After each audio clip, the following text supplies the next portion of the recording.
podcast channel or your channel? It's on my channel, yeah. Okay. And we are live. Been a while, folks. Thanks for joining us for live stream of the Duck Gun podcast. Got Elliot from Freelance Duck Hunting with me. I've been live forever. It's been a long time, so I'm excited to see who jumps in here. Kind of when we do it all the time, we have familiar faces, but right now we don't really have. Oh wow. Awesome. Hey, do you want to do me a favor, Elliot, and post it in the fellowship while we get this going? Yep. What's up, fellas? Instagram too. What's up? They posted on Instagram too. What did? We should post it on Instagram. Oh, okay. Yeah. What's up, Bustin' Outdoors? What up, Marcus Hunter? We got Robert Mann, your boy, Elliot. Screw Robert. I want Lim. Lim, where's Lim? What's up, Preston? That's my boy. I would love to have Lim on the podcast sometime as an interview. Nice. We got Myron High saying good evening. Good evening to you as well. But yeah, we're doing a live stream here. Elliot and I are going to post it real quick on our social media. What's up, Danny? Or Daniel? And yeah, we're going to have some fun here on the live streaming the podcast. It's been a little bit since we've done it. We used to do these all during season, or during off season. So we'll probably get back into the swing of them here.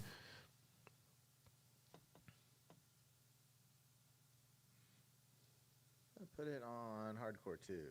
Think about that. Sure. So we can get some haters. Some haters for sure.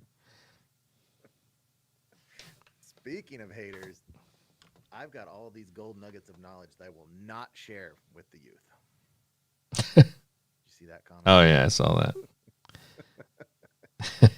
Old man. I've been called old man more this year than ever. Like apparently the 47 is the age. That's hilarious. You get called old man. Oh yeah. That's hilarious. Well, Like what? yeah. A little ridiculous. But what can you do? That one didn't bug me. That one was just funny. Oh yeah. Got a couple questions. We'll answer a couple questions, but then we're gonna get into the live stream, and then at the end we'll answer some questions as well. But I'm gonna do a story telling people we are on the podcast, so I'll do that real quick. You do your story, then I'll do my story. What's going on Instagram? Doing a live stream over here on YouTube tonight on Duck Gun Chronicles. We'll be live streaming the podcast. I got Elliot. The chat's rolling, people on there. So come over here, Duck Gun Chronicles on YouTube, and join us for the live stream of the Duck Gun podcast tonight. Gonna have some fun. Go ahead, Elliot.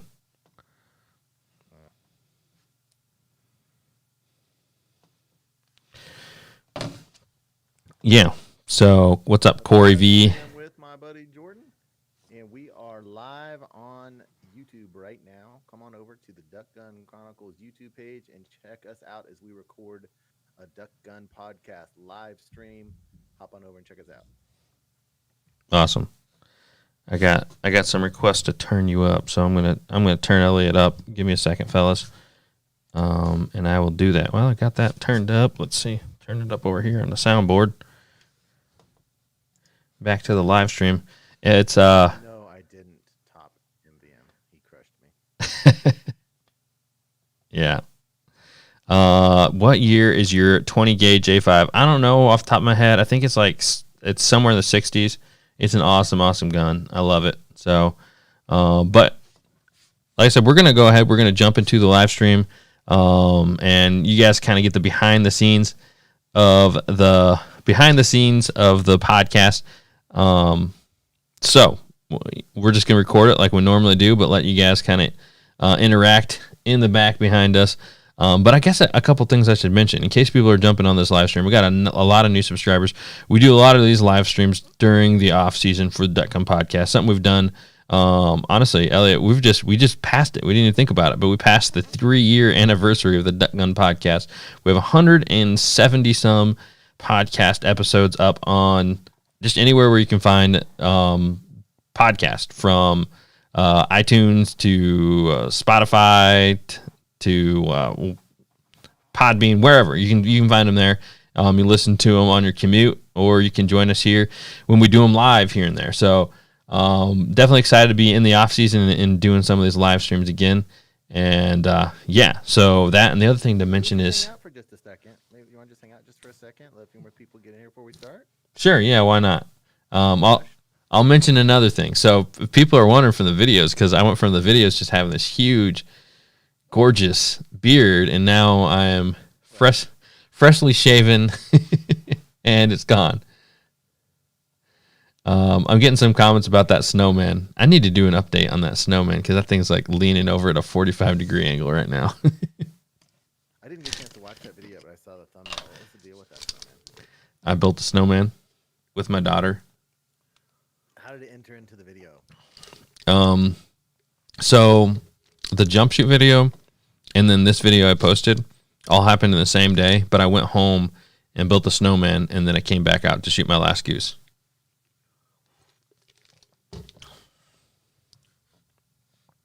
Wait. They're saying I'm still low. Okay, well, I will do them a favor and turn me down. And someone's saying can't hear me at all. Well, go ahead and talk again, Elliot. Hello, can you guys hear me at all? Is it low or is it off? Non-existent. You should ask them that question. Yeah. I see it coming through, so I think Elliot's quiet. The fact that the people are saying he's quiet means that I think you're on there. So, yeah. That's what I'll say. I think you're there. But, okay. Yeah. Anyways, the snowman wasn't clickbait. It was in the video. I literally have video of me building a snowman. It's like 2 minutes of the video. And you can watch it. I do. Because I will. Yeah. Still very quiet. Okay. I will keep turning me down. And then you guys can just turn YouTube up. So, I'm a problem solver. Sure are.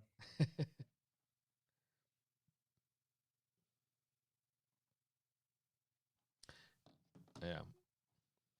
Let's see. Guys, give us some updates on Elliot's being able to hear Elliot. Marcus said duck bus. Don't worry, we'll be talking about the duck bus on this podcast too. Yeah. Can you hear me? Is this better, guys? How's the volume now? Jordan always tries to turn himself way up so he can just talk over me.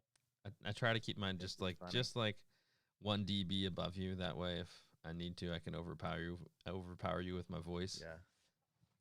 Well, you've got such a cool, calm voice that it stays at one level, where I'll be like really loud 1 minute and then soft the next. Yeah, it just depends if we're like talking about something you don't want to talk about, like goose hunting.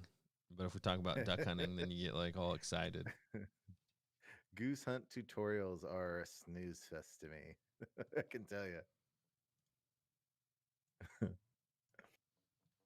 I do like shooting geese. I do. I don't know if you saw Aiden's video over an ice hole. It was cool. It was a really, really cool place that he hunted.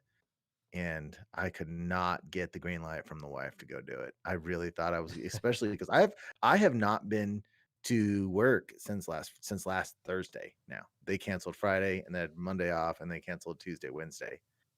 And so I thought when I got that Friday off and I had Monday off, I'm like, yeah, she's totally gonna be cool with me going.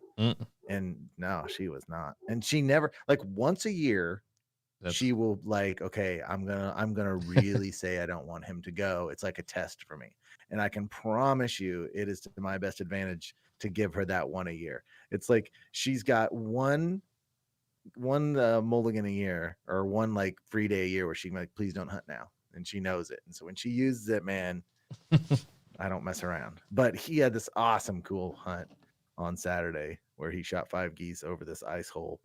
And in fact, it was really similar to where you and I hunted one of the times you were up here on one of the big lakes.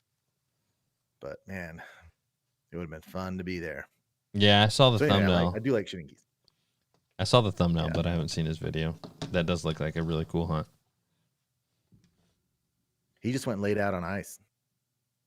Nice. Sounds like we're fixed. Yeah. There's Mel Matt. Who?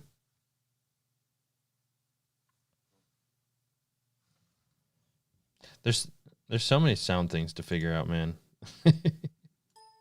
Glad I don't have to mess with it. I'd have my son Nevin in here I constantly. think we're good. Yes, Elliot does have an awesome backdrop now. A lot better than that old nasty wall I had before. I had to step it up because I'm getting ready to record some short videos for Roku, and I just like, okay, I got to step it up. Yeah. So actually, that's what we did that day where she didn't want me to go goose hunting. I'm like, okay, let's just take the day, and we've been talking about redoing this wall.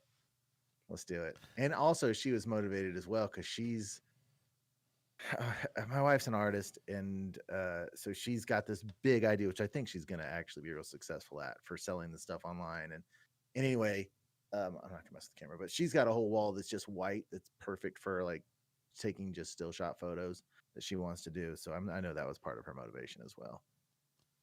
Nice. Yeah. No, it looks like a good setup. So that's awesome. Angelic glow. That's what you said. See, you and Robert Mann are vying for my attention.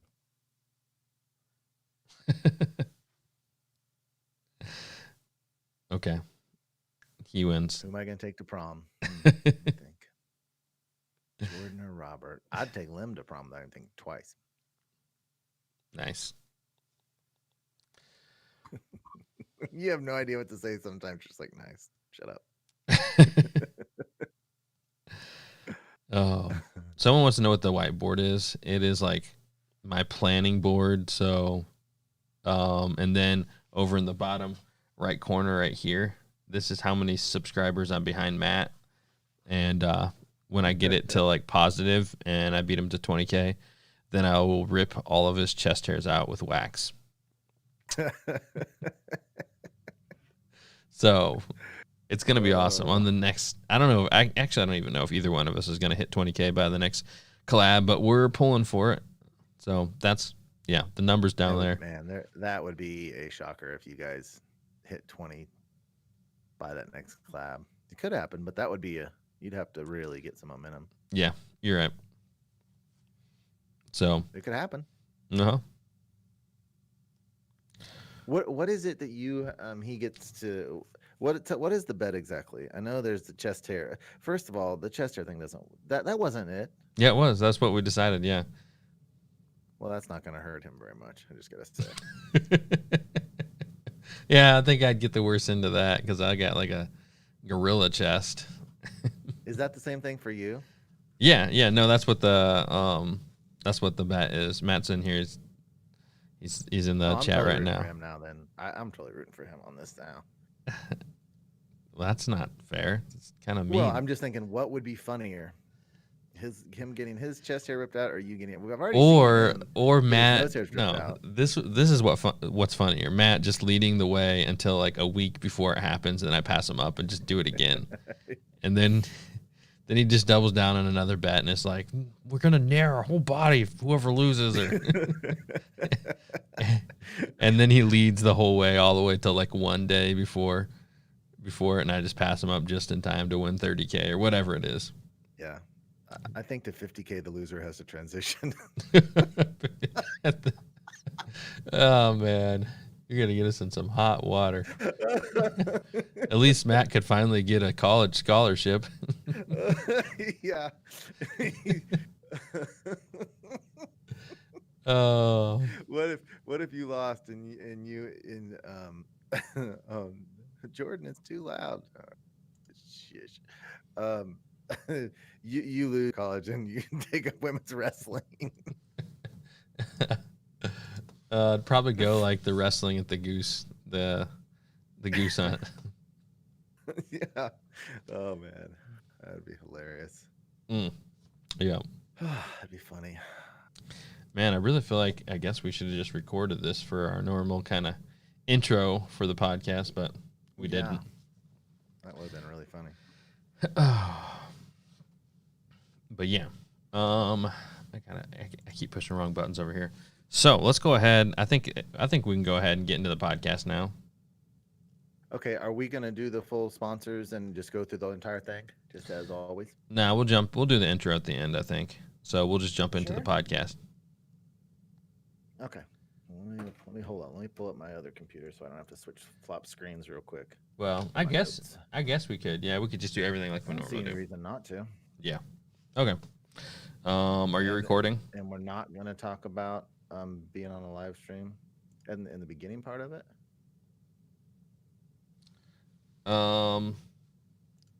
What was that? Are you recording? That's what Not my yet. question was. Okay. Sure. I am now. I'm recording now. Okay, me too. So during the intros part of the podcast, because I know you don't like talking to. Well, make sure I got the right. No, we're good. I know you. Okay, hold on. And I got to make sure because it looks like this is recording with the wrong thing. Hold on. Okay, sure. Make sure it's not recording with my. I feel like I should be wearing a hat too. Go get a hat. Well, here's a question for the live stream. So you guys see the beard's gone, but I did keep the old mullet.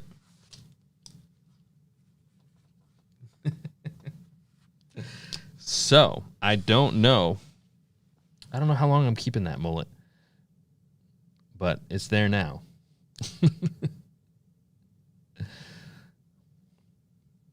Okay. Yeah, that was good that I made that change there.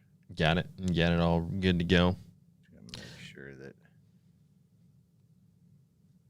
it is on the right. Yep, it's good to go now.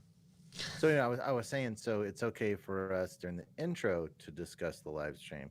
Just we don't want to be talking to the live stream during the actual content. Yeah. We'll just go about the podcast like normal. So just hang around. Check it out, and we may take some questions afterwards if it doesn't run too long. I think maybe. Yeah. Oh yeah. We'll take some questions at the end. So here we go. We're gonna jump to the podcast. I promise you that your super chats will definitely get answered. Oh yeah, for certain. Awesome. Alrighty, let's go ahead and jump into the podcast.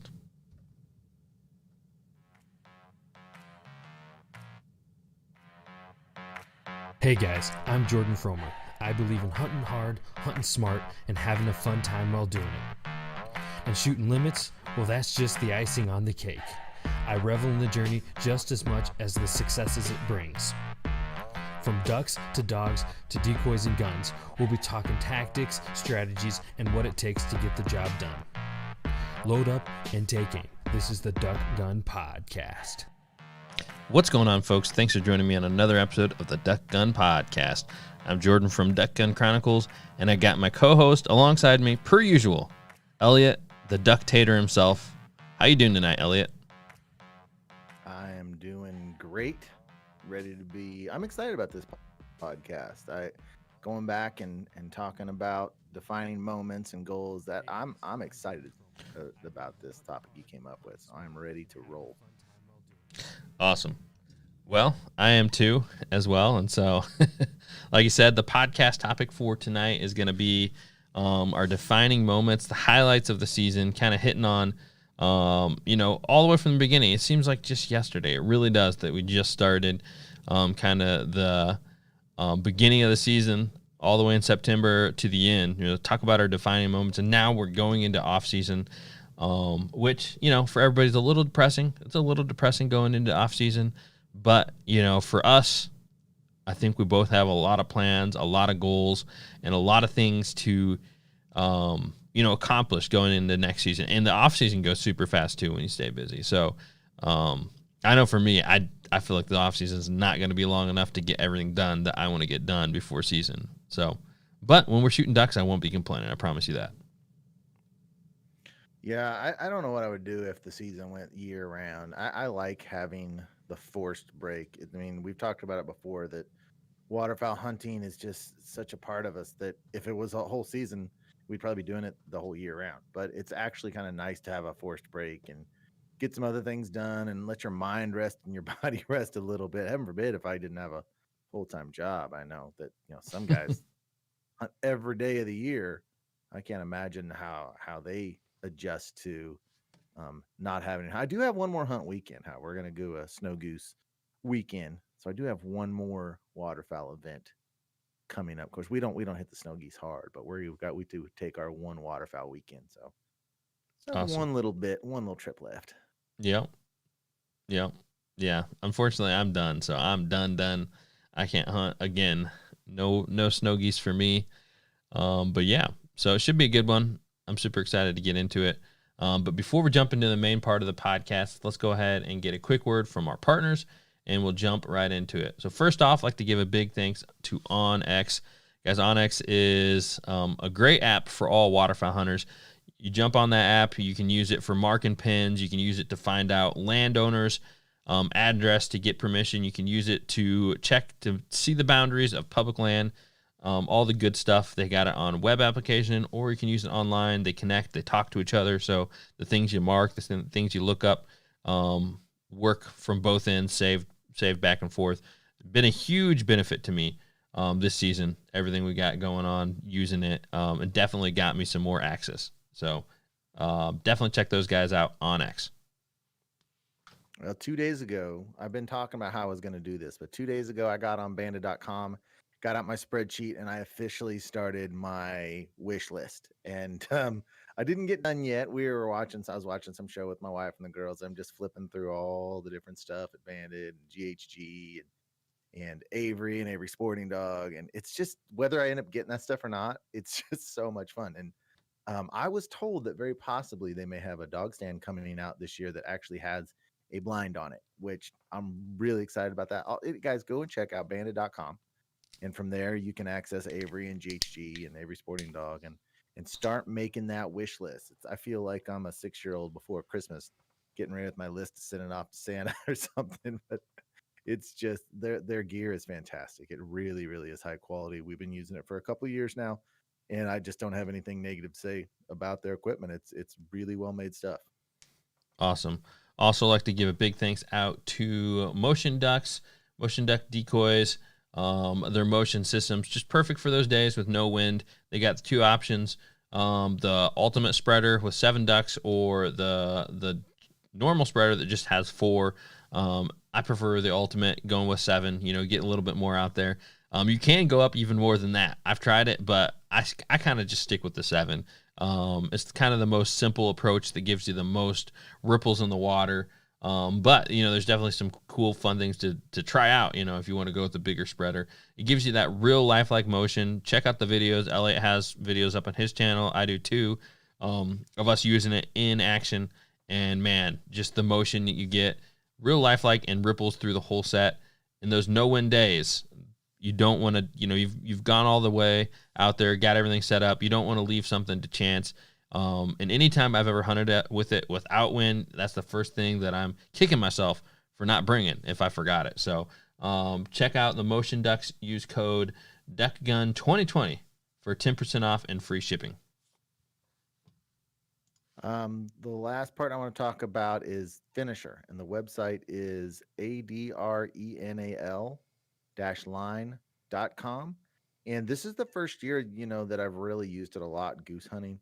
And I can tell you, when you take the little tool and you have a crippled bird in your hands, just using that Finisher tool is by far the most humane way to take care of that.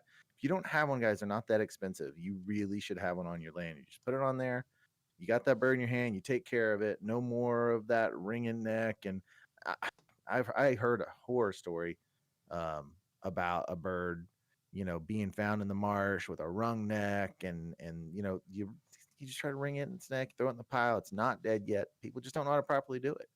Get that finisher. We want to dispatch these animals as humanely as possible, guys. This is really important. Go pick up a finisher. Discount code for that one is DuckGun15 for 15% off. Alrighty, let's go ahead and jump into the main meat of the podcast. As we've been saying, guys, it's going to be our defining moments. We're going to go back and forth, kind of share one, and then jump to the next one. So I'll kick it off. And, man, one defining moment, when I kind of look back at the whole of the season, you know, we talk about this in the past, but dove hunting really is kind of the inaugural hunt to start the hunting season. I know it's not duck hunting, it's not waterfowl hunting, but it's wing shooting, and it's a lot of fun. And this year, really, I kind of upped my dove hunting game like never before. And we had some really, really, really fun dove hunts out there in silage. You know, the first day went out in opener, me, Swampman, and my dad, and we shot 37 doves. Dad probably could have got closer to his limit, but he had to be on some phone meetings, which honestly was hilarious because he actually forgot to mute his phone while he was on a work conference call, and we had birds flying. He shot at them. He was yelling at the dog, and he had people on work online with them or on the phone with them. So honestly, pretty hilarious. But we had a ton of fun out there hunting really the same field over and over in silage, and really it was just we just had some really, really good hunts. So dove season definitely sticks out to me, just because it's something that I'm more and more getting into. And I think, you know, from years to come, I'm going to hit that dove season harder at the beginning of September. Not only that, but man, doves taste awesome. But remember this, folks. Delicious for sure. Remember this, folks. Do not call them rats with wings. I'll tell you what.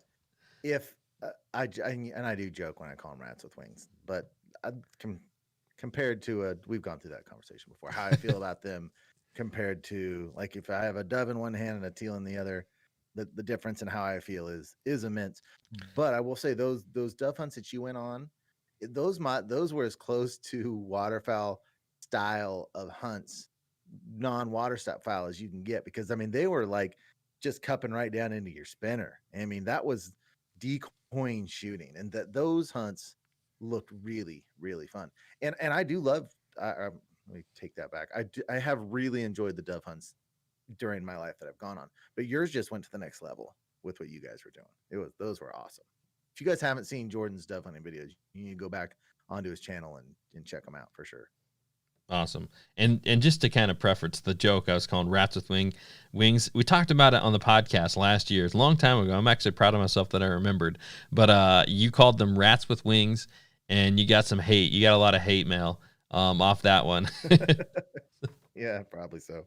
You guys got to realize when I say stuff like that, I'm only partially I'm exaggerating. Yeah. Sure. You know, they are a little bit scummy, but they are a little, let's be real. They are a touch scummy. And dove hunting is like a Southern holiday. So you're just giving it to the Southern boys on the podcast. Well, when I started hunting, the first real hunting I did was dove hunting. And I mean, we did a bunch of it and I loved it. I had those memories. We've got actually old videos of hunts from like the probably mid to late 80s of us out dove hunting. So I've got lots of tradition in my family around dove hunting. So, you know, when I say that, I'm playing a little bit. Awesome. So what you got, Elliot? Well, I would say that the first thing was meeting Ben and going on the Nebraska trip. So, and this is all thanks to the podcast. I wanted to go hunt the Nebraska early teal opener, which is a week before our state. And I put it out on the podcast. I'll say, hey, if there's anyone of you out there that want to take me and Fumbles on a teal hunt, get in touch with me. And I was contacted by Ben, and my dad and I went up there for that teal opener. And then we went back for their big duck opener, stayed at their home both times, got to meet his wife and their kids. And those two trips, especially the teal hunting trip. And because I mean, if you guys have seen those videos, it was just such a unique and cool environment. And then you've got Ben there, which is just a salt of the earth, nice guy, and his wife and kids. And he actually came down and hunted with us one time. So just, you know, it's a lifelong friendship. I'm sure we're going to hunt with him every year. He's only an hour and a half or so from some of our main hunting spots out west. So, that relationship of meeting him and those teal hunts, those two teal hunts, if I were to rank in my life just by memory favorite teal hunts, those might be number one and number two. I mean, we were in this cornfield, and this was Ben does not own a guide service. He's just a regular guy who stumbled into some private property, and only him and one other guy have permission to hunt this stuff. And in this area in Nebraska, there's this crop field, and it gets irrigated, and because of the irrigation, there's this that gets full of water in between the corn, and it's full of all just this. I'm not even sure what kind of vegetation it was, but this green stuff, and so it formed. If you've hunted teal a lot, they love to fly channels, and so these teal, they would come from all around, and they would drop down, almost like if you've seen Star Wars. You've seen the first Star Wars, right, Jordan? Yeah. Surely. And at the end, where like Luke Skywalker is trying to blow up the Death Star, and he like drops down into that little trough, right? And all those X-wings were dropping into those little troughs, and they were trying to come along that section. That's kind of like how it was. I mean, you would see them like a quarter mile away, like a flock of 10, and they'd be high, and they would just swoop right down into this little ditch and then come straight line right towards us. And we were on this dog-leg corner, so they would either drop right into the hole and sit there, or they would just cut the corner right through us. So I mean, like the audio of the wings and the visuals, just the coolest teal hunts. World-class teal hunting. Yeah. So you couple that with Ben and the whole thing, just what a way. And it was Georgie's first 2 hunts of her life. So I mean, that weekend, man, was just, I'll be talking about that weekend probably 20 years from now. Yeah. No, that was definitely cool. Cool way to start the season. Like you said, and they're getting so close, man. You could have whacked them down with a lightsaber. So, yeah, definitely pretty cool. Those are the hunts you give me a hard time on for how many we were passing on. Well, you're just making all the people who don't live in prime country a little jealous because we don't get those opportunities to pass some birds. We got to take what we can get, whether it's a merganser or a mallard. Yeah, well, you get the Central Flyway is certainly a great place for teal. There's no doubt about that. Yeah. Yeah, some would say Nebraska is just the best state ever. So that's I think that's what Matt would say from High Prairie Sportsman. So I think that, from North Dakota to northern Texas, I have no knowledge of the coastal region, so I'm going to leave that out. That whole zone, you can't go wrong. I mean, I don't think one's better than the other, all up and down there. I don't think there's a better than the other. Do you think that the Central Flyway is better than the Pacific Flyway? I don't know. I mean, they can shoot, looking at Pacific. Yeah, there's Titus is on the Pacific. I mean, looking how easy it seems for Titus just to shoot limits. I know. I mean, he's just like, oh yeah, I know that I'm gonna shoot a limit. I shot 5 mallard eggs. I shot 2 more. The ease in which he shoots limits, at least this year, is unbelievable. Yeah, it's. I mean, there's some stellar hunting out there, Pacific Flyway. I think we can say without a doubt, though, that the Mississippi and Atlantic Flyway aren't in the race, unfortunately. So, I love my home state, but we got some left to desire for waterfowl. But we still get after it as hard as we can. I know a lot of guys who are diehard in the state who get after it and do a phenomenal job. So, nothing negative to say. Flyway, Go ahead. Think about the Central Flyway too, especially in my state. It's like tons of videos that people see. It's like guide services on private land. There's not that much public land in a lot of the Central Flyway, and I don't know if that's true. Like I suspect after just learning a little bit more about it and talking to Titus, I suspect that Washington is by far superior day in and day out to mallard shooting than Kansas or Nebraska or Oklahoma. Yeah, that's my guess. It just seems, from everything Titus has said and everything, it just seems easier. And he's been to both places, so I think that's probably mallard mecca. I think like Washington, Oregon. I think you run into like population issues too that you have to consider with California, and it's probably the same throughout the Central Flyway or any other flyway as that goes. So I mean, the less people you have, the less pressure, and the more opportunity you have to get to the honey holes. But yeah, that's probably another. We could go on so many rabbit trails for that. Let's just keep going on with this podcast though. So, Okay. next thing I got on defining moments from the season is the Chasing the Opener series, and I couldn't just pick like one kind of part of that. I just had to add all of it, and really that's those first 2 weekends going into it.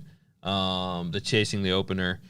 We're getting on the first big ducks of the season. This year, I traveled all the way to the tippy top of Michigan, the Upper Peninsula, almost as far north as you can go. I was as far north as Maine, and man, the sights were just beautiful. Some really cool places to hunt ducks. Just getting in there. That's the farthest north I've ever been. So, definitely, really cool experience doing that. Obviously we didn't shoot like limits, but we had solid hunts, for both days. Shot my first mallard of the year. But yeah, it was just really cool to kind of get up there. And then the Center Opener, kind of as a staple of my season. It's one of my favorite hunts. That opener is one of my favorite hunts, if not my favorite hunt from the last 2 seasons. So we're batting 2 for 2, I think, on that. Definitely going to be hitting that up again next year. But the Chasing the Opener series is just, a real good way to kick off the season. And I'm going to definitely be doing that for years to come. I actually got some really cool ideas for how I'm going to change it this year. And it's going to be awesome. So, hint, hint, we got the duck bus. So it's going to be a good Chasing the Opener series going into next year. I'm excited for the duck bus to come to my state at some point. Yeah. Oh, it'll make the rounds for sure. Those really good hunts that I got into in December last year. I think if we took the duck bus there sometime during that time frame, that would be really sweet. Nice. Yeah, we'll have to get a nice little podcast set up in there, and we'll be able to record our podcast on site. It'd be a lot of fun. Yeah, that sounds awesome. So my second one is Georgie's first year, the whole thing from the start to the end. I got Georgie, excuse me, from Flatlander Kennels in Baynard, Nebraska, and I got her on. She was born on Mother's Day. I didn't get her till July. So if I was going to hunt her the first year, it was going to be pushing it. And I know a lot of people say, well, I've hunted my dog at 8 months and I've hunted my dog at 9 months. But I'd never had a dog that has this kind of pedigree and this kind of ability before. And I wanted to make sure that I had her where I wanted her before she went on her first hunt. And for me, this first season was about be steady, bring the duck all the way back. And I wanted to get in some hand signal stuff too, but unfortunately I screwed up in my training, which I've got to start over for that. And that's my main goal this off season. But she had an incredible year. I mean, for her first year, I couldn't be any more happy than how she did. I mean, there was a section about hunt 7 and 8 and 9 where she struggled with some steady issues, and I had to really crack down on her and go through some drills and while we were in the field and actually walk out and get a couple birds. But I mean, for the whole season, she was almost completely steady. And she just did everything I wanted her to do. She's fast, she's athletic, she is, I mean, just incredible. And so that whole aspect of her and her first season was certainly one of the major highlights. Awesome. Yeah, I definitely agree. I think we talked about this going into this season. It was going to be super cool to see her come into the season and your new dog and all that, and all the new experiences that come with it. So, definitely exciting to see your dog come into the season and all that she's accomplished. And it's been a lot. She's done phenomenal. Yeah, I really couldn't be much happier than what I am for this year. Yeah. Oh yeah. Yeah. It's crazy. This first season, how good she's done. So, definitely cool to see all that. Got to get back into the hand signals and. Yeah. Oh yeah. So I'm going to take a quick second and say thanks to Beth Snyder for the super chat. I don't know if you know who that is, Elliot, or not. Yeah, I'm not too happy about that. She's giving you my money. I'll use it for gas money to get to you in Kansas. That's hilarious. My wife is super chatting on YouTube live stream. Jordan, my cash. That's hilarious. That's awesome. But yeah. So I will mention while we're taking this brief second to mention that we're actually on a live stream. That we're in off season now, and we're going to be live streaming the podcast again over on my YouTube channel, Duck and Chronicles. Maybe we'll get even a few in over on Freelance Duck Hunting here and there. Could be fun. So if you guys from the podcast want to join us for a live podcast here or there, you can jump over onto the YouTube channels, Duck and Chronicles and Freelance Duck Hunting. You don't want to miss them. But let's continue on with the topic for tonight. So next one I got is a new property I picked up this year was the Snake Swamp. And, tons, honestly, some stuff that didn't even make the cut for videos. It was a major part of my early season this year in Indiana. And the reason for that is just honestly, we did not have great bird numbers for the early season of Indiana. We didn't have great numbers, but we made the best of it. And this new property was awesome. It's really one of the first ones that I really could call like my own, that I didn't have to worry about anybody else, that just was super cool to get out there and hunt. Even the days that weren't super productive, it was just fun trying to figure it out, different locations, trying to figure out different places that hopefully I can put a blind in for next season. And just even where the birds would use from time to time. But it's this little snaky swamp, and I believe it used to be part of the main creek, and then they dredged the creek to help for farmland, pretty much dredge out the river and the wetlands, which kind of stinks for conservation and waterfowl, but definitely helps the farmers. So I don't know exactly what to think about that. It kind of stinks. But anyways, I think this is like a remnant of that. That's my theory on it. I don't know if it's right or not, but that's what I believe. So this Snake Swamp is out there, and we got on some really cool hunts with a lot of green-winged teal, some wood ducks, even some mallards in there. And I can't wait to do that again last season. But that was just a really defining moment for the season, just the hunts we got on and learning that. And, all the work and all the thoughts that I can think about for next season using that spot. So definitely hope that I can get permission again. I'll be talking to the landowner soon. Cool. My next one is 3 defining segments of the season were trips that I took with my dad and Golden Boy, and Ben was actually in on one of them, but we traveled, we stayed the weekend, and we just had crazy success in those 3 different sections where we're shooting tons of mallards, and there is something about getting away and having a whole weekend, with my dad who's 77 and with Aiden, who I don't get to hunt with as much as much as I did in the past, where it's just those weekends make the whole year. Because when you get there on a Friday and you hunt Saturday and you wrap it up and you got the rest of the day to go out and eat and relax and look through footage because we're filming, and then get up the next day and do it on Sunday. It's just when all of your weekend revolves around just fellowship with your dad and your best buddy and the trip, and you're having all the success.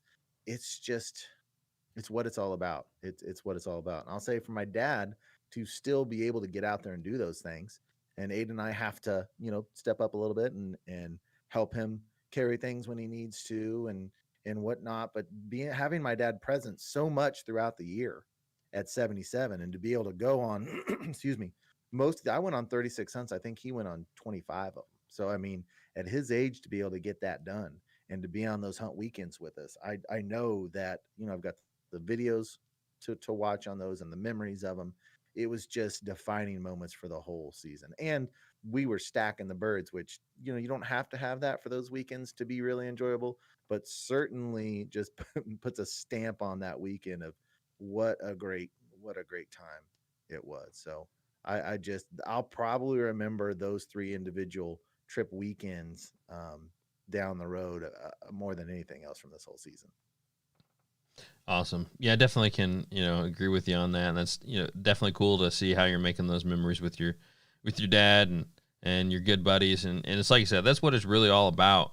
It kind of reminds me too of, kind of back to the snake swamp. I had a hunt out there this year where actually my brother-in-law kind of got back into duck hunting this year, which was really cool. Because me and him, it was just more of a connection that we kind of got getting out there and hunting together and, building up a friendship with him. And then my dad as well, he came on a lot of the snake swamp hunts, but we had one where it was just me, my dad, and my brother-in-law. It's kind of like you said, the family aspect of hunting is really cool. And I hope to see that for myself in the future, even with like nephews coming to age and things like that. And continue on with, my dad or brother-in-law or, and stuff like that. So definitely can agree with you 100% on that. That aspect of duck hunting is huge. Absolutely. All right. Next defining moment I got is, talking about actually going up to Michigan and I got to go on a lot of Michigan hunts this year and some of my, buddies, that I've got connected with, kind of like you were talking about with Ben through the podcast, is the Michigan boys, the Kevins. And, they invited me on a ton of hunts this year and super, super blessed to be able to go and do that with them and, not too far away up there in Michigan. But we had a stretch there where on one hunt, Kevin shot his duck band and I've always felt bad since last year. I shot a duck band. He doesn't have one yet. And, I pulled it on the draw and I won the duck band. So I was always kind of pulling for him to get one. And sure enough, first duck that flew in that day, he pulled up and I was right behind him. I pulled up and I was aiming at the duck and bam, he popped it and he dropped it on his first shot. And the duck landed literally like 5 feet in front of him. And his dog ran out, Kobe, which is his first year hunting as well with Kobe. And sure enough, he brings it back. And that's Kobe's first band. It's Kevin's first band. And they're super jacked. Everybody's excited, high-fiving, taking pictures and the whole thing. So that was really cool. I got to catch it all on camera as well. So I'm sure he can go back and watch that at any time and see his dog getting the first band and him getting his first duck band. But it was less than a week later, I went on a hunt with them and first bird of the day again. And lucky me, I shot it. It was a banded hen mallard. So we had a stretch of 2 hunts in a row where the first duck was banded. And it's just another cool story, cool event. Having that happen. It was right around Thanksgiving time this year in late November. So definitely I would say defining moment of the season. You and your bands. What is it? The Lord of the Bands, as I've been. The Lord of the Bands. 6 bands in 2 seasons. I'll take it. That's crazy. That's just crazy. Look at my dad. He's got like 1 or 2 bands and 30 plus. It's awesome, man. Congratulations on that. Thanks. For sure. The next one I put down was just the Flyways Collective. This is the second year that we have gotten together as a group. If you don't know what the Flyways Collective is, it's a group of YouTube content creators, waterfowl content creators that have joined a group. And man, we have become very, very close friends this year. One big part of that has been the Marco Polo app, where people don't know how often we all communicate. And every time one of us is hunting, it's you're getting Marco Polos, which is just a little video. It might be, Thomas somewhere going, "Hey guys, today I'm down here and we're hunting this and that," and just showing us around. It's just, we have really formed this bond that is really, really cool. And the collective trip, we didn't slaughter them during that trip. We had one really, really good goose hunt, but it's just that trip where we're together, back to this trip thing. And we're spending all these days just getting, and one cool thing about this one is we went up in pairs. So the first day I was with Titus, the second day I was with Josh, the third day I was with Matt. And then we all came together as a group. And so that weekend was just a blast. And we made some upgrades to where we got an Airbnb, which was a huge improvement. And I love the vlog videos from that whole trip, which are on the Flyways Collective YouTube channel. And that's my favorite part about it, is those vlog videos where we're just hanging out. What a great weekend that was. Yeah, I definitely agree on that too. And I will mention for myself as well that I had the hunt with Josh, where we went and layout hunt layout hunted in the marsh, and that's something that I've been a little nervous to do because you've mentioned it in the past as well, to go on hunts with you like that, and finally I got on one that was successful, a layout hunt. I was nervous going into it, just with shooting accuracy and being able to sit up fast enough to shoot the ducks and all kinds of stuff. If you're not used to layout hunting like you guys doing in the Kansas marshes, then for me, it was just something new, but it turned out to be an awesome hunt.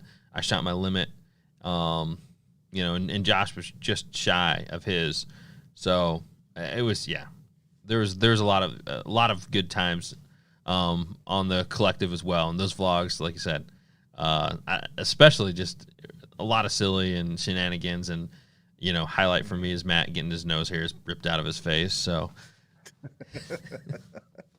a lot of fun had. Hey, what was your shooting percentage that day out of a layout? Any pretty well, didn't you? I don't think I missed. I might have missed one shot, is what it came down to. I can't remember. It was either 1 or 0 misses. Did you have any issues with the timing at all, or we never really broke that hunt down from that perspective? No, I didn't. I It know was. now's not the time to do it, but It was. I mean, they were cupcake shots too. So I mean, yeah. It was, but it was kind of. I was going off of a cold streak, but switching back to that old 20 gauge, it just always does a trick for me, which is weird. It's a mental thing, 100%. Because I'm here at the end of season, and I'm shooting really well with the new 20 gauge or the new 12 gauge, the Wicked Wings A5. So I don't know, man. I can't explain it. When did you get a brand new 12 gauge? Oh, I've had it for 3 years, but I'm just saying the new gun Okay. compared Okay, to like okay. the old gun. So Yeah. Okay. yeah. So next thing I got on here, defining moment of the season, and hopefully it's defining moment for just my waterfowl hunting and content creation in general, is buying the duck bus, the goose caboose. I need to put up a poll. We're gonna have a real name. I don't know what it is yet, but I like playing around and throwing out all the the different names: the duck bus, the goose caboose, the quacking wagon.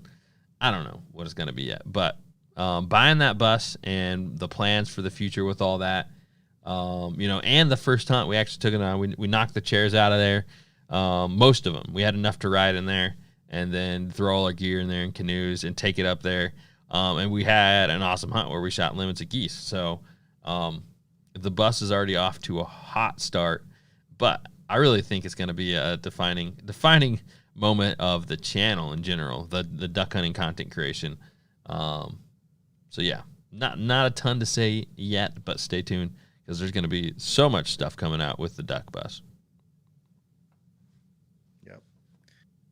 For me, I love data and I love statistics, and over at Freelance Hunt Stats, pretty much almost all the flyaways guys keep their information over there.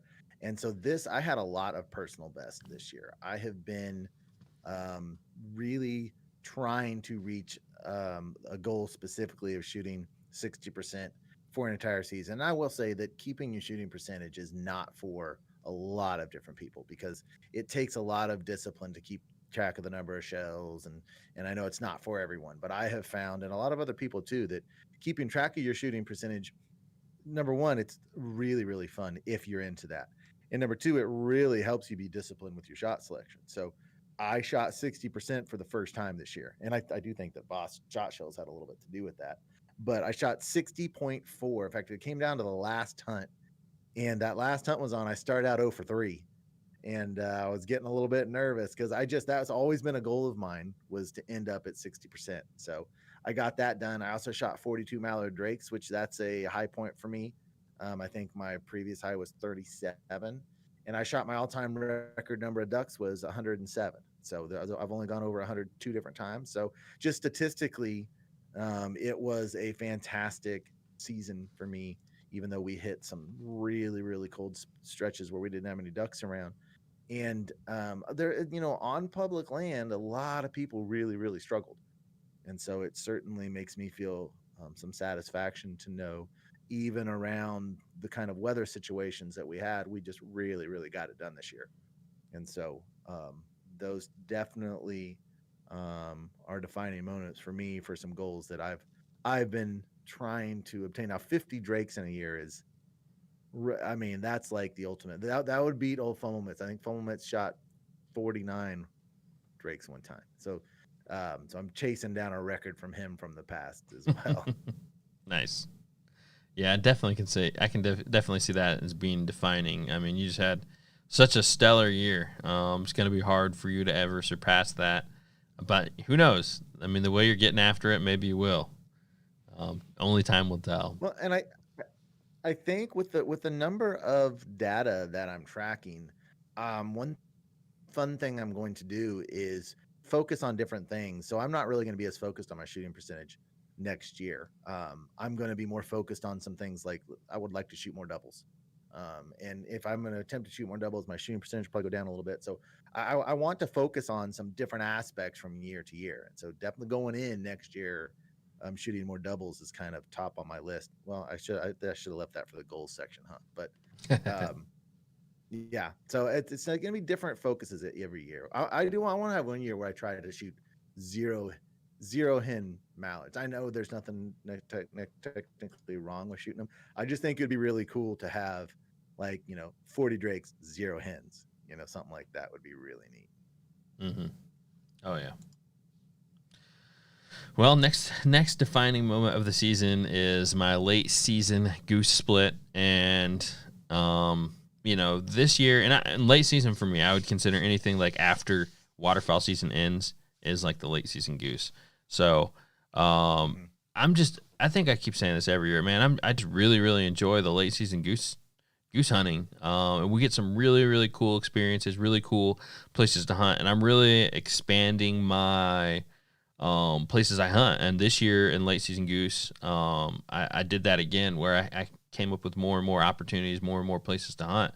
I think it's going to be a trend, for that. The only thing I'm really missing from my tool bag on the late season goose is I don't have a lot of fields to hunt. I definitely could increase that, but I have a love for hunting water, hunting these rivers, and I'm just having a lot of fun with it. So, but I do know the guys in the field, they seem to shoot more numbers.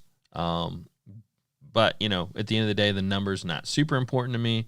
It's about there having fun experiences, finding cool places to hunt. And some of these really tight river places are just a lot of fun. So I'll probably keep at that and try to get in some fields in the future. But it's definitely been a defining part of my season.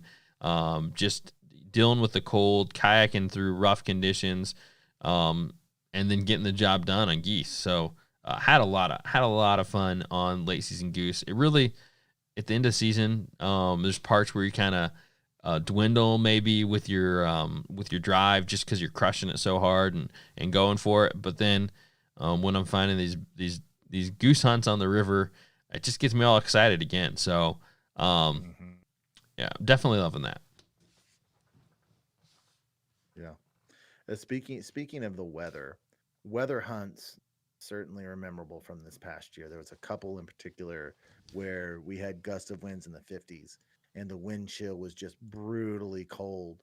And there was another one where my dad and I had to break open an ice hole, and I had actually a hole in one of my waders that had been patched that came open right above the waistline, and didn't realize that those pair of waders had been put away in the garage, and I didn't tell my dad that I'd put them away, and he pulled them back out, and those are the waders I ended up having on. And so I was breaking this ice hole open.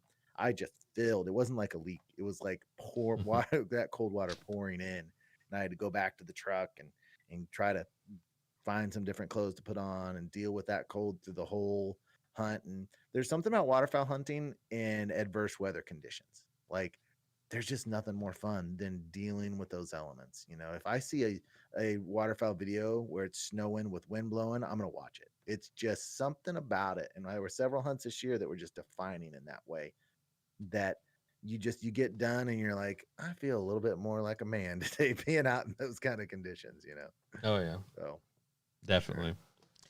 Sure. Yeah. So I guess let's wrap up kind of the defining moments of the season with talking about, hitting some numbers real quick. And, I just want to, bird total for me, I ended up with 67 harvested, and 31 of those were geese and the rest were ducks. So, I can do the math real quick. 45 ducks and 31 geese. So that was my season. Honestly, a little on the low side for how much I hunted, but you're gonna have seasons where it's tougher and you just have to work a little harder and try to get the job done. So I was down quite a bit from last season, with probably a similar amount of hunts. So that's kind of where I was on that, and I had worse shooting. I had a bad slump at the beginning of the season. Ended the season with 40.1% shooting percentage. Elliot, don't hate on me for that because I know yours was way higher than that. I've shot mid-30s before in my life, so I'm not. I mean, you just have some seasons where, in fact, season 1 and 2 of my filming, I shot mid-30s both those seasons. So sometimes you just get into a funk and it gets in your head and things just become really, really hard. It's just how it goes. Anything above 40, I think, now if you're being even mildly careful with your shot selection, anything in the 40s is and above is perfectly acceptable. Yep. So, and also, guys, these are all on Freelance Hunt Stats, Elliot's website, where we track all of our data over there. And he's got awesome leaderboards now. So we got the leaderboards this year showing kind of where everybody matches up on that, which is really cool. I think I ended 15th. So definitely some people who crushed me. So go ahead and give us your 27 points. Go ahead and give us your numbers, Elliot. Okay, I was at 36 hunts, 117 harvest. I lost 5, which did not make me happy. That's a way too high of a number. I typically am at 2 or 3, so I was not happy about that. I only shot 5 doubles, 1 triple. 107 ducks, 42 of which were mallard drakes, 10 geese, 9 of which were Canada, 1 was a snow goose. Ended at 60.6 shooting percentage, 3.25 a hunt. I think that's about it. On the leaderboards, I ended up at point total number 7,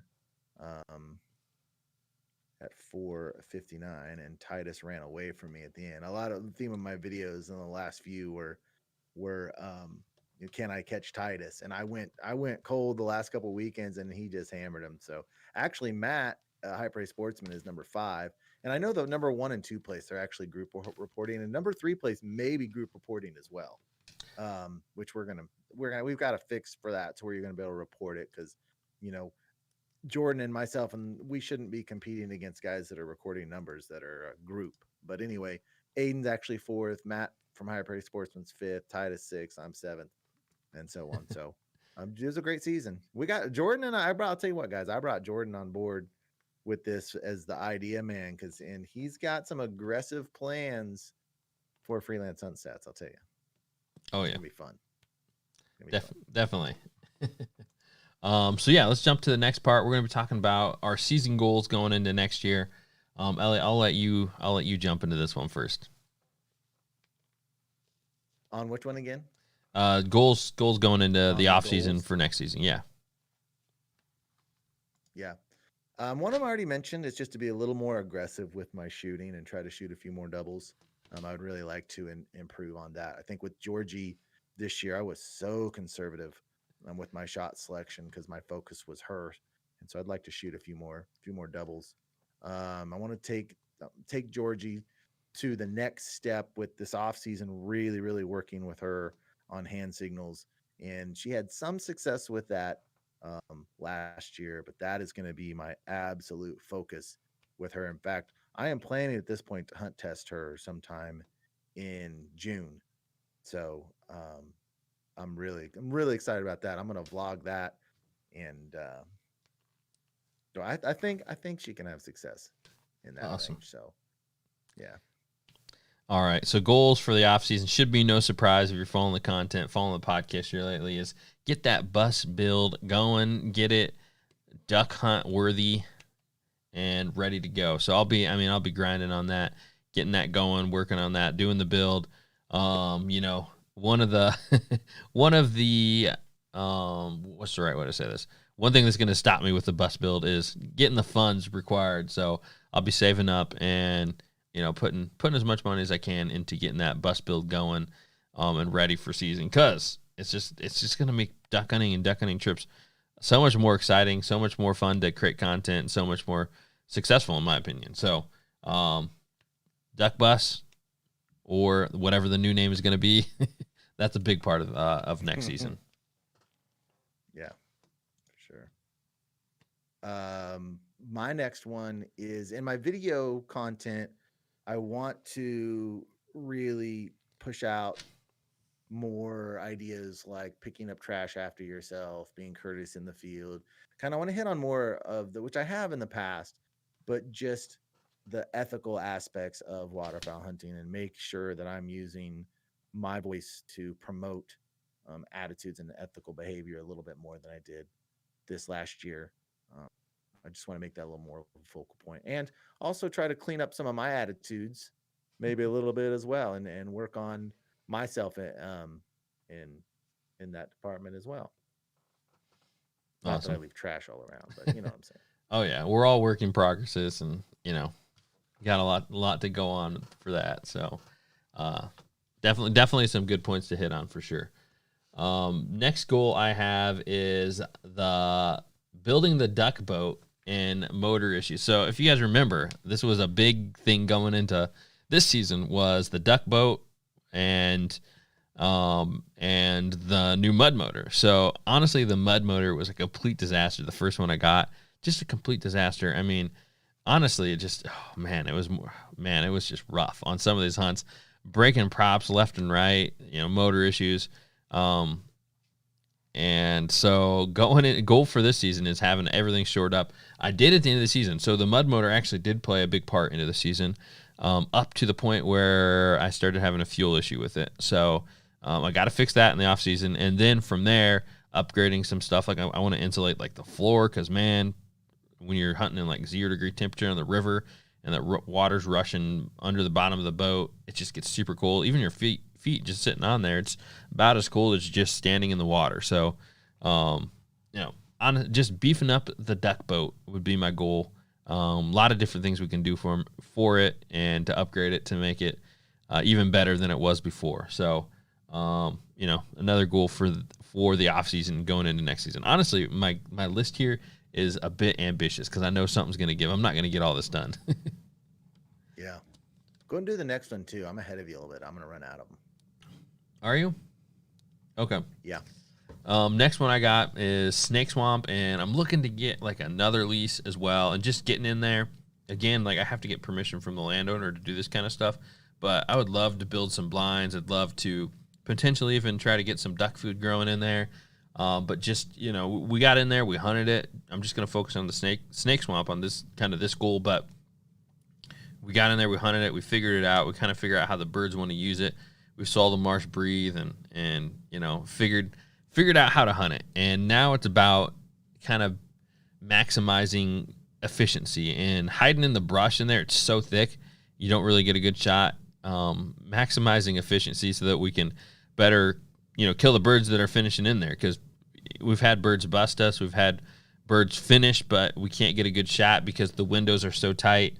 And that's the difference between, shooting 11 birds or shooting a 3-man limit. So I can think of one hunt in particular where if we were in a blind pushed out from the brush, I think for sure we would have had a real shot at a 3-man limit out there. So kind of working on that private property and getting it to be the best it possibly can be would be a huge goal. And then finding another lease and trying to do the same thing. So, again, probably ambitious, but it'd be awesome to be able to do that. Did you lease that place?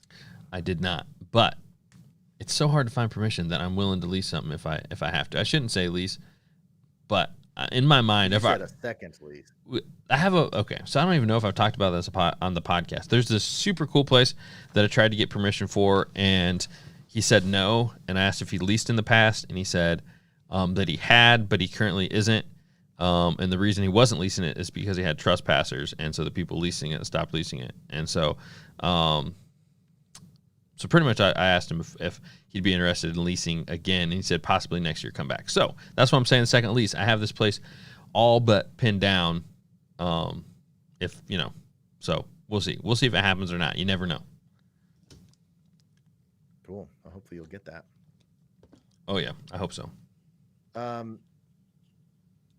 I've got a shed that is dedicated to all my waterfowl equipment, and I will have it fully organized in spring here, where we'll pull everything out and just have it in tip top shape where everything is exactly where I want it.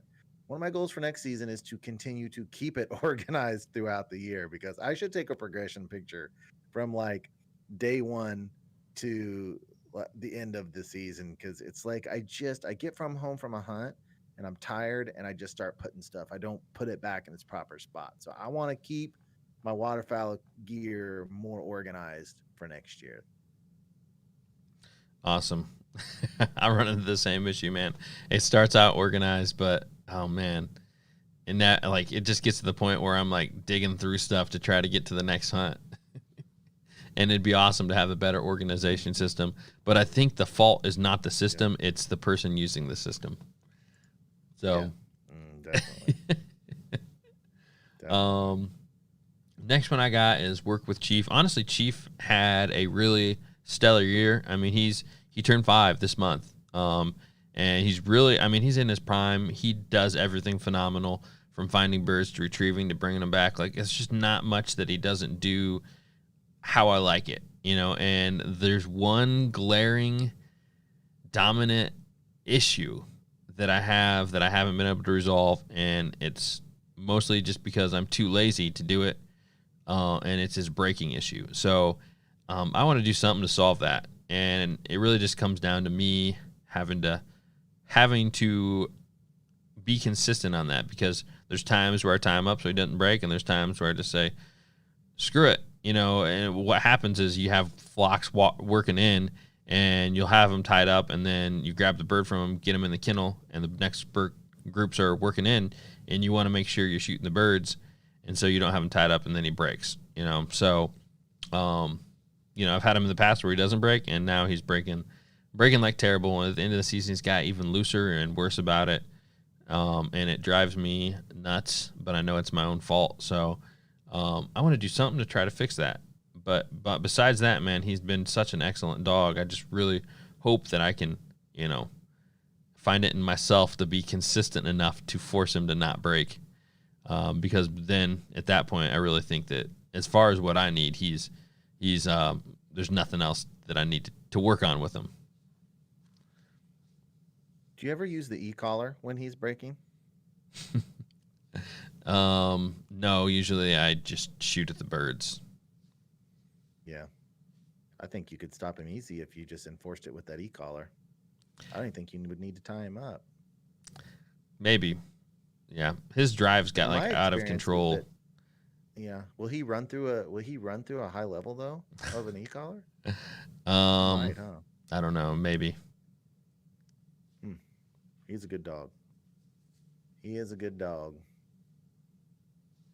My next one is, you know, we've got a side channel called FDH and Faith that my dad puts a lot of content on. I've put some content on there. Aiden has, where it talks about our spiritual beliefs, our belief system.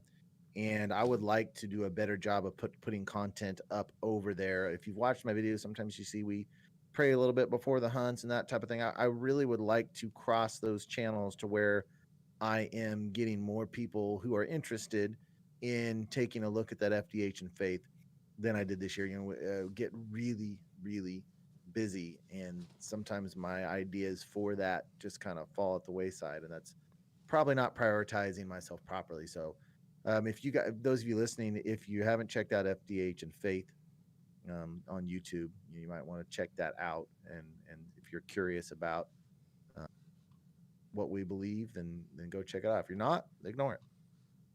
Awesome. Definitely a cool idea and cool project you got going on over there. The last one, I think.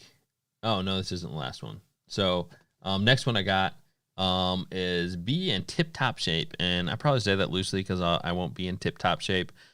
But I definitely think that I could be in better physical condition when it comes to duck hunting. We do all these other things where we try to maximize our efficiency while we hunt. You know, that's kind of what we talk about on the podcast, strategies all the time to get more ducks. And then at the end of the day, you know, I've had some hunts this season, man, where I've just worn myself out. And I think about the Chasing the Opener hunt where I just marched all along that marsh. And, you know, it would have worn anybody out. But, you know, I exerted myself to the end of my gas tank. And You know, when I was telling Zach that I wanted us to walk all the way over there, and he made some kind of joke, and Zach is Swamp Man. I don't know how often I call him Zach, but he's making some joke about how I'm like let's like walk all the way to that end of the marsh, and he's like look at us, we look like I can't remember, like two Pillsbury Doughboys or something like that, and it's like Yeah. and pretty much he's just saying like we're gonna do that, but we're in bad shape. So I think for me, getting in better shape would definitely help me along for waterfowl season. So that's gonna be another one of my off season goals, is just to be in better condition when it comes to duck season. Yeah, I completely agree for myself as well. This is as bad a shape as I've ever been in my life. And I've already set a goal. I'm setting a 3-month goal starting after the snow goose weekend for 3 months. I'm going to work out 4 times a week and get a calorie counter, and it's really specifically my legs. When I turned 40, I'm 47 now.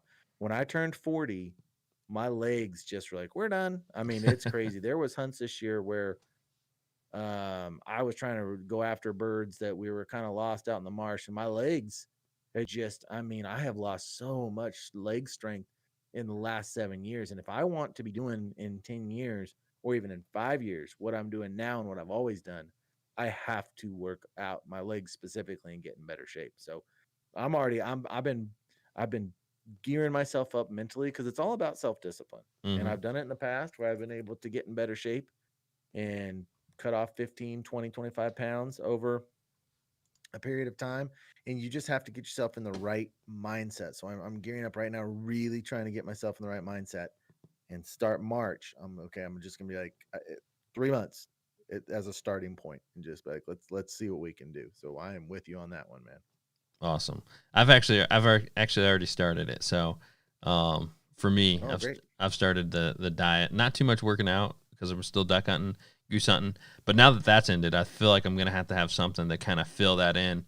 If I'm not paddling upstream for 40 minutes with 2 kayaks, then I'm gonna have to supplement something else in. So, but I'm already down. Not to toot my own horn, but I'm already down 17 pounds. So, Awesome. yeah, on Wow. the right track. That's um, great. That's great. So I have a question about that. I don't know how much is everyone. So what method are you using for losing weight? if the just the like the most popular one everybody's probably heard of, keto.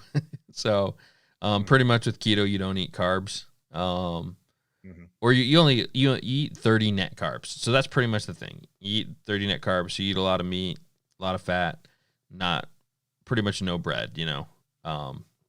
And that's it. So it's a pretty good diet. You feel pretty Cool. good, and it helps you not eat too much. That's for sure. Sweet.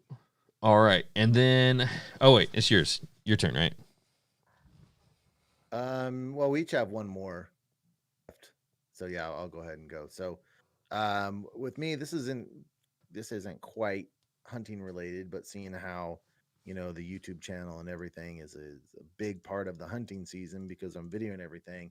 I'm trying to continue to build my channel on Roku, and that is more of an off-season goal than it is a season goal, where I'm just putting out bonus content for Roku and really being targeted and focused on that.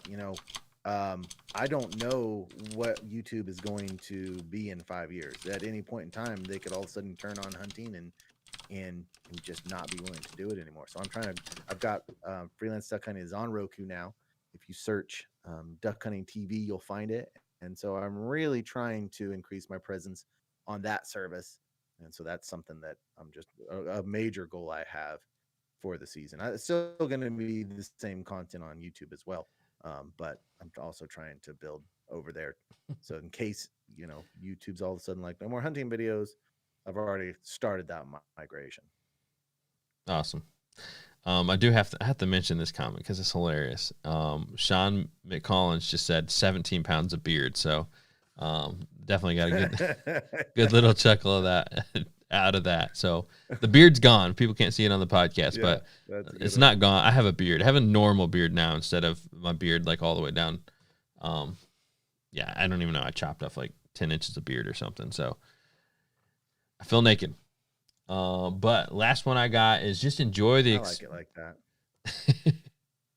Well, I don't know. I haven't decided yet. I'm undecided. But last one I got is enjoy the experience, enjoy the adventure out there. Sometimes we just get so caught up in content creation or so kind of stressed out about that kind of stuff. And I just want to at the end of the season, man, that was 0% of my worry. And sometimes it feels like the content just is better when you don't even worry about it, you know? And two, it's like we're out there to have fun and have awesome adventures. So, you know, what's it mean if you capture it all, but you can't enjoy it? So I want to make sure I enjoy it. And I do. I mean, I enjoy all the content creation part of it. It's huge, you know, for me. And I love doing all that. So I don't want it to come across the wrong way, but I want to make sure that I enjoy the adventure and not get stressed about anything that's going on in the hunt. You know, if we're having a bad hunt and we're having a lot of fun, you know, that's all that matters. That's all that matters anytime you're out there hunting, is that you're with people you enjoy hunting with, whether it's friends or family, or people from Nebraska, you know, but not people from Nebraska, just Matt. I don't want to alienate everybody else, but so yeah, I just want to make sure I enjoy the adventure and enjoy all the experiences we get to get out there and have. You know, that's what duck hunting is all about. Yep, well said. All right, fellas. Well, let's go ahead and or take a. Wow, I'm ending this very badly with my words, but anyways, that's all we got for today. Thanks everybody for tuning in for the end of the season review and you know, our goals for off season. But that's all we got for today. Any final thoughts, Elliot? Nope. I enjoy podcasts like this and looking back and looking forward as well. And so I just encourage everyone else to take a moment and do the same thing Jordan and I did. Make a list of things that you want to remember and things that you want to improve on, because it is beneficial for you in all areas of your life. Awesome. All right, fellas. I'm Jordan, Duck and Chronicles, Elliot from Freelance Duck Hunting, and we'll see you guys on the next one.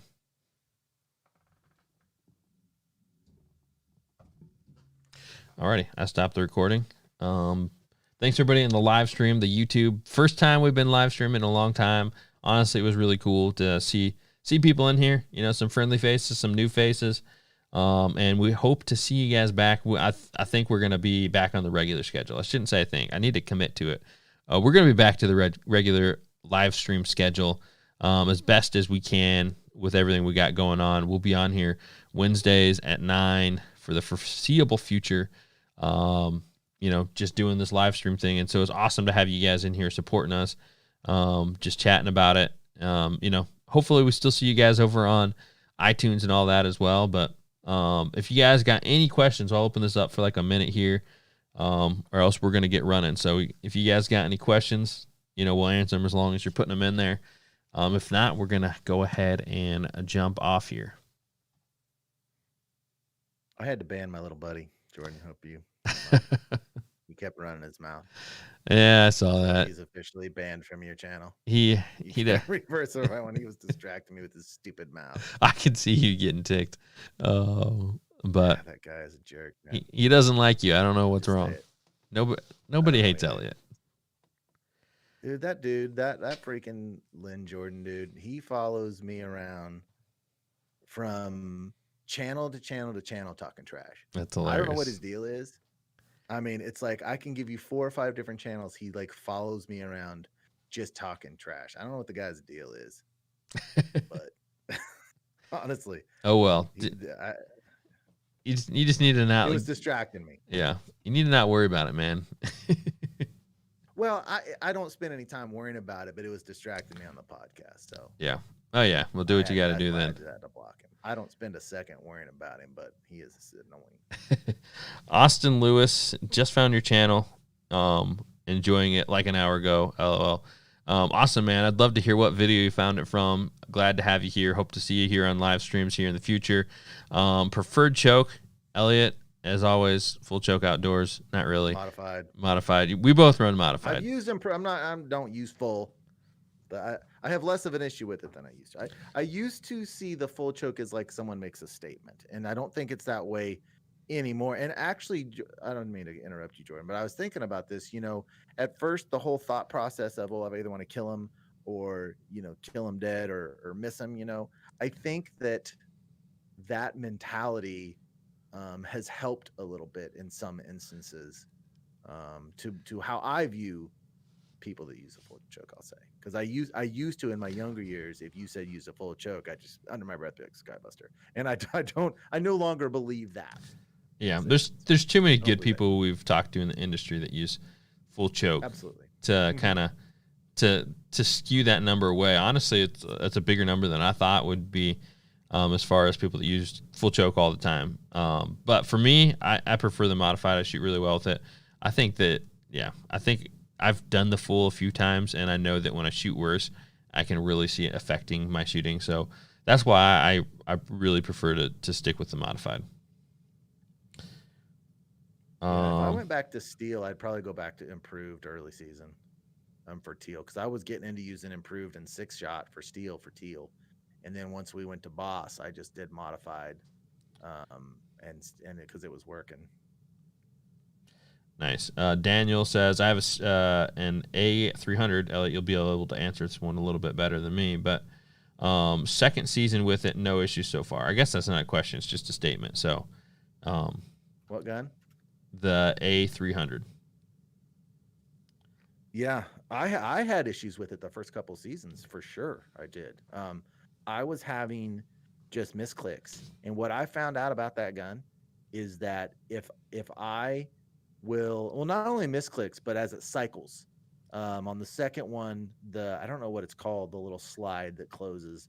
Anyway, it wouldn't come all the way closed. So after every single hunt, all I have to do is just spray it out on the inside with gun oil, not take it apart, just literally spray inside, and it won't do that anymore. After that, it hasn't. I have had, in fact, in the second or third season that I used that gun, I was to the point where if it had done that for another season, I was going to sell it. And then once I started doing that little spray down thing, and then it doesn't have any issues at all anymore, other than it freezes up pretty easy with moisture. But it's a great gun in my opinion. Versus Stoker, versus that gun has completely switched too after watching all the problems Aiden's had with his Stoker. I would take the A300 over the Stoker M3000 any day of the week, which in the past I made a statement to the contrary. Nice. Fred Morgan says, I've noticed your calling is so different than where I'm from, Northeast Louisiana and Arkansas. Yeah, I'm sure it differs from place to place for sure on how you got to call. Totally different. Yeah. So, I mean, I haven't hunted those areas, so I really don't have a lot to add to that. I know you're probably right. You know, you have to call differently in different areas. And I've found that the places that are less pressured, man, your calling just seems to suck them in so much better. And I have a feeling that I've heard, you know, especially with Arkansas, that there's a lot of pressure. So I can see the way that you have to call ducks changing greatly, you know, from place to place. So that's probably why it differs. I know that in Indiana, it seems harder to call ducks, or they're very less responsive to calling than certain places I go up in Michigan that have a lot less pressure. So definitely things to consider on that. Got anything to add to that, Elliot? I certainly do, because when I went down to Arkansas, I certainly noticed it. What I found in Arkansas is I think your average caller in Arkansas is better at making the sounds that people like to hear. And even hanging out with the chasing green guys, I think hunter per hunter, they're better. One thing that I noticed that surprised me is that when I was in Arkansas, the guys I were with, they are like full bore calling and calling and calling, and it's a really, really aggressive calling. And when we were there, the ducks were really, really shy. Where I'm from, if the ducks are really shy and your calling isn't working, we go really soft and we don't call much. It's just a little bit of calling. It's calling on the corners and slowly trying to coax them in. And on those trips I was at, and Joel Strickland's a great caller, and I would ask him this question. I should ask him this question. I never saw them say, "Hey, let's try to hardly any call this pass." They never even tried it. It wasn't even in their repertoire of things. Now, I only went on 3 hunts with them, so maybe Joel would say, "Well, we do that, and here's why we weren't." And I mean, he's an accomplished duck hunter. But I was surprised that never during all of those hunts where those ducks were shy, did they ever rein back the calling. And so that may be, Fred, I'd love for you to tell. Is that what you're talking as far as the differencing? Or are you the difference? Or are you talking just the sound, or because I think the farther south you get, the more aggressive the calling you get. Alrighty. Duckalope asks, did your preseason predictions come true on how it was going to be affected, or nah? He was talking about COVID. So COVID, did your preseason predictions come true? Elliot, I don't even remember Preseason predictions. I know, man. That's one thing I think we I haven't. can tell you how COVID affected it. I don't remember what my predictions were, but I can certainly tell you the effect it had. Yeah, if, I think you want to do that. Yeah, sure. Go ahead. So the Midwest has never seen the type of out-of-state hunters that we saw this year, and it was absolutely overwhelming to our public land here. We don't have much public land, and I talked to several different area managers, and it was just mostly people coming from south, but not all. And they would come up and stay for a month and a half, and just the marshes were absolutely inundated with out-of-state hunters. And I believe that's directly due to COVID. Fishing license went way up, record numbers of fishing license sales throughout the U.S. And I just think more people got out there and went all over, traveled a lot more because of COVID. In fact, the pressure was so intense on public lands that during the state commission, we've got a commission in Kansas that is in charge of outdoors regulatory things, and they're taking it really serious, and they're already talking about measures to reduce it. Because, like, I know one place for the late season opener, there was like 89% of the people hunting a certain complex were out of state. It was just unbelievable. So, and I, like I said, I think that's directly due to COVID. Yeah, definitely agree with you on that. Let's see. Well, I'll read what Joe Goodnan said. I probably butchered his name, but he said Austin came to the right guys to learn from their group. You're in for a ride of your life, talking about because he just started waterfowl hunting. Thanks, Elliot and Jordan from Chile, Texas. So, awesome there. Thank you for the kind words on that. And then I think the last question, I think we'll wrap this one up unless we get one while we're answering it. But did FDH learn to not buy hand sanitizer wipes for their business? LOL. Y'all are awesome. It was funny. Stay blessed. I didn't use it. Yeah. It was hilarious. I'm going to do it more. I'm going to always have hand sanitizer wipes. And anytime anyone says I've got to go, I'm going to pull it right out, man. That was great. Yeah. It's their own fault for not bringing TP, right? Yeah. That's right. So here's the question for you. No. If you let's say you forgot to bring anything and that's all you had, if you had to choose between those wipes and like leaves or a sock or a t-shirt, what are you using? If I have extra socks, I'm going for a sock first and foremost. Is before the wipe? I will say, if you've got, oh yeah, I mean, Aiden was, now my dad never said anything about it. He just took it like a champ and stayed quiet.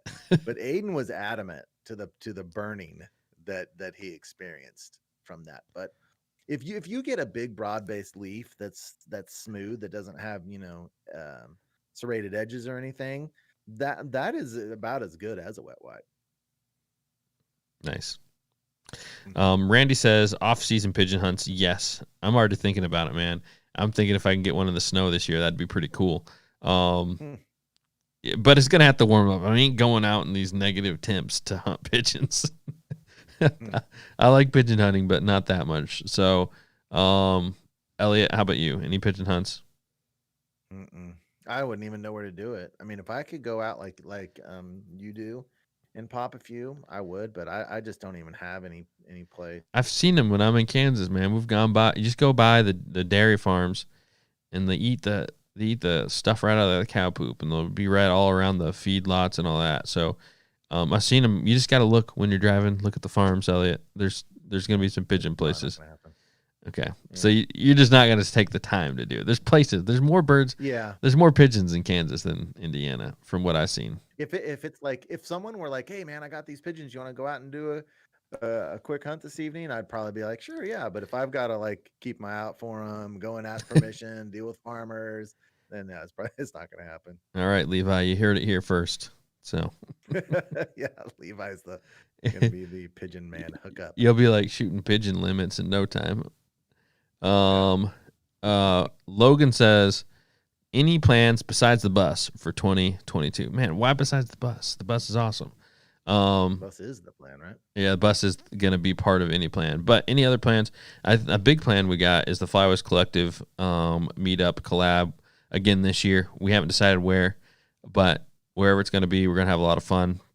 Besides that, I wouldn't say that I can think of really any other major plans that we didn't talk about in the podcast. So, yeah, that's it. That's it for that. Jordan Elliot has his sight set on a particular place for the flyways to go, and he is going to manipulate and arm twist and bribe anyone he has to make sure that plan happens. it's not true. And it's him versus Matt and I. Matt and I have the same desire. You're just mad that you're gonna have to travel for once for the Flyways Collective event. I'm not mad about that. I just like Matt's idea. You just get to stay home all the time, and everybody comes to you. And this year, well, the travel concerns me with the amount of days off that I can take. That's for sure. Get, especially if a plane gets involved. But I would to fly a plane to Waterfowl. I've never done that. That seems really exciting to me, actually. Yeah, me too. The plane flight trip would barely be my second one that I would like, and then the one you want would probably be my third choice out of the three. Well, I'm sorry to disappoint. Not that I would hate it. I mean, anywhere we go is going to be fun. Yeah, for sure. But if I ranked them, yeah.